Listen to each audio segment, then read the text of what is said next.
का chapter first Roman अंक पढ़ेंगे। इसमें बताया गया है कि जिन अंकों को हम प्रतिदिन प्रयोग करते हैं वे 1, 2, 3, 4, 5, 6, 7, 8, 9 और 0, इन्हें क्या कहते हैं? हम इंडो अरबिक या हिंदू अरबी अंक कहते हैं। वर्तमान में इन्हें अंतर्राष्ट्रीय मान्यता प्राप्त है, अतः इन्हें अंतर्राष्ट्रीय अंक भी कहते हैं। ये अंक इंग्लिश भाषा के साथ पहले से प्रयोग होते रहे हैं, अब हिंदी भाषा के साथ भी प्रयोग होने लगे हैं। हमारी मातृभाषा हिंदी है, जो देवनागरी लिपि में लिखी जाती है, और देवनागरी लिपि में अंक निम्नलिखित हैं।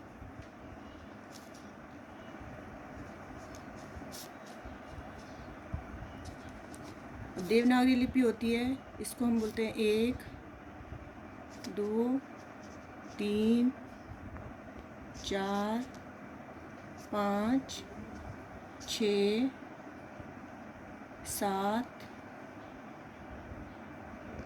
8, 9 और 10 है देवनागरी लिपि है।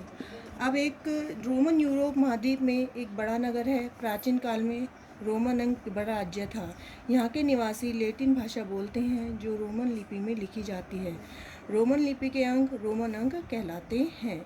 इंग्लिश भाषा भी रोमन लिपि में लिखी जाती है, अतः रोमन के अंक उसमें भी प्रयोग होते रहते हैं। यद्यपि गणित, विज्ञान और व्यापार सभी में अंग्रेज में इंडो अरबिक अंकों का अपना लिया है। हाँ बच्चों, जो ये मैंने अभी आपको बताया है, इसको आप एक बार और पढ़ लेना और समझ लेना। आगे हम पढ़ेंगे रोमन में मूल अंक कौन कौन से होते हैं? 7 होते हैं। कौन कौन से होते हैं? 7। जैसे हम रोमन चिन्ह लगाएंगे। एक होता है हमारा हिंदू अरबी, फिर होता है रोमन चिन्ह, फिर होते हैं हिंदू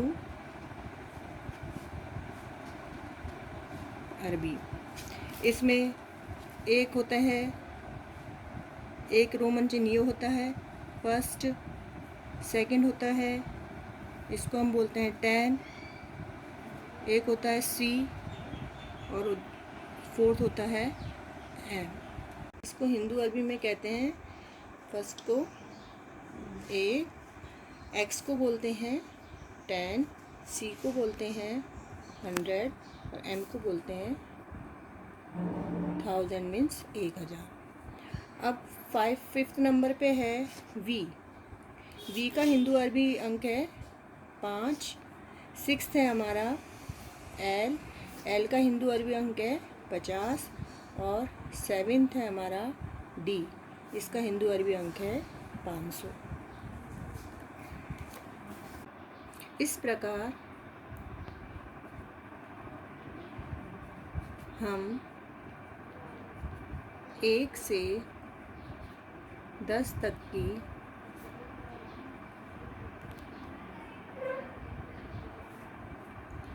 रोमन संख्याओं को बनाना सीखेंगे। 1 से 10 तक की जब हम रोमन संख्या बनाएंगे, इसी में ही हम 1 से 100 तक की रोमन संख्याओं को बनाना सीख सकते हैं।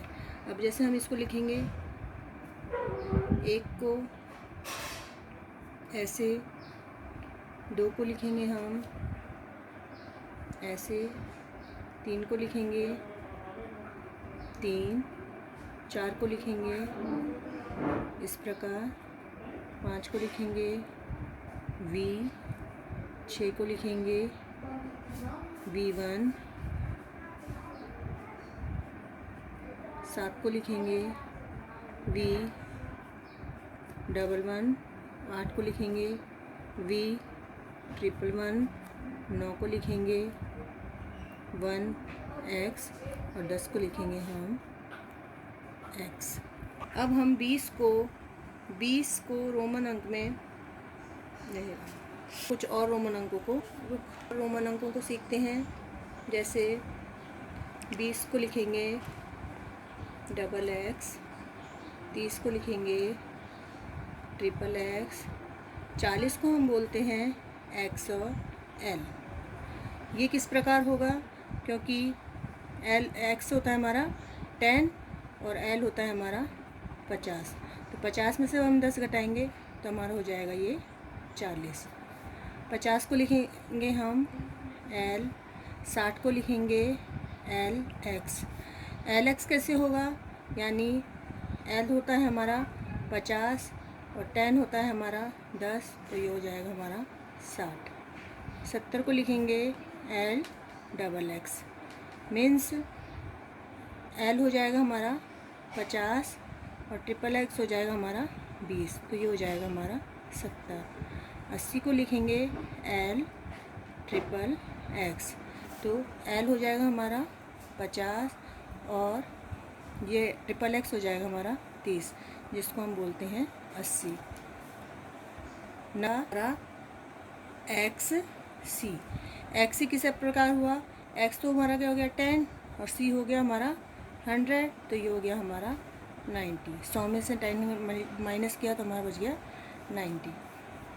इसके बाद हो गया हमारा 100 हो गया हमारा सी। अब देखिए बच्चों, 11 से 60 तक की संख्याओं को रोमन अंकों में हम किस प्रकार लिखते हैं। 11 को हम लिखेंगे एक्स और 1, 12 को लिखेंगे एक्स और 222, 13 को लिखेंगे एक्स 333, 14 को लिखेंगे एक्स 1v, 15 को लिखेंगे एक्स। 11 से 60 तक की संख्याएं रोमन अंक में किस प्रकार लिखते हैं। 11 को हम लिखेंगे एक्स और आई, 12 को लिखेंगे एक्स डबल आई, 13 को लिखेंगे एक्स ट्रिपल आई, 14 को लिखेंगे एक्स आई वी, 15 को लिखेंगे एक्स वी, 16 को लिखेंगे एक्स वी 1, 17 को लिखेंगे X V triple double I, 18 को लिखेंगे एक्स वी ट्रिपल आई, 19 को लिखेंगे एक्स आई एक्स और 20 को लिखेंगे डबल एक्स। ये मैं आपको एक सारणी बताती हूँ, इसको देखिए। इकाई, दहाई, सैकड़ा और हज़ार की संख्याओं को निम्नांकित सारणी में दिया गया है। इस सारणी के आधार पर सभी संख्याएं रोमन अंकों में लिखी जा सकती हैं। ये आप सामने सारणी देख रही हैं, इसको आपको अपनी कॉपी में बनानी है और समझनी है, पढ़नी है।